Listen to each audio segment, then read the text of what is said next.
भगत सिंह को जब फांसी मिलने वाली रहती है तब उस समय उन्हें एक दिन पहले ही उन्हें फांसी दी जाती है। जब वह जेल में कैद थे,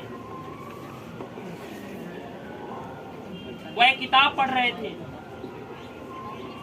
पढ़ते समय में क्रम में उनके पास एक अंग्रेज सिपाही आते हैं और बताते हैं कि आपकी फांसी निश्चित हो गई है, आपका इतना बजे फांसी मिलने वाली है। भगत सिंह बताते हैं फांसी तो कल नहीं मिलने वाली थी। नहीं, अचानक अभी ऊपर से घोषणा किया है कि भगत सिंह को फांसी अभी कुछ पलों में दी जाएगी। भगत सिंह उस पढ़ते हुए किताबों को पेज मोड़ करके रख देते हैं और बताते हैं कि फिर कभी वापस आकर पढ़ लेंगे, फिर कभी वापस आकर पढ़ लेंगे। वो तो नहीं आए पर हम और आपको एक स्वतंत्र पूर्वक से पढ़ने और जीने का अधिकार देकर देंगे। जब उन्हें फांसी मिली, पता है क्या हुआ?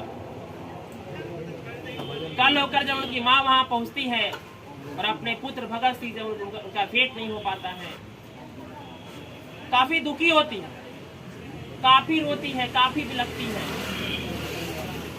तब एक पास की एक औरत जो है भगत सिंह की माँ को बोलती है, बहुत रो रही है। बगल की औरत को बोलती है, बहुत रो रही है बेचारी।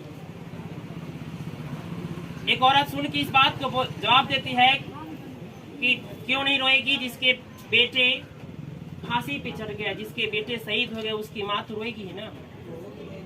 पर उस भगत सिंह की माँ जवाब देती है, ये पगली, मैं इसलिए नहीं रोता हूँ, मैं इसलिए नहीं रो रही हूँ कि मेरा बेटा फांसी पे चढ़ा।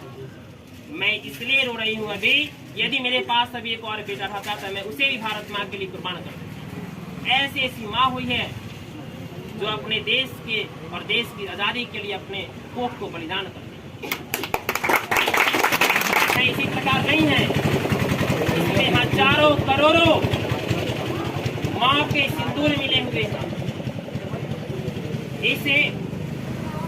इस मिट्टी में करोड़ों युवाओं के रक्त मिले हुए हैं। इस मिट्टी में करोड़ों महिलाओं के कोख का बलिदान।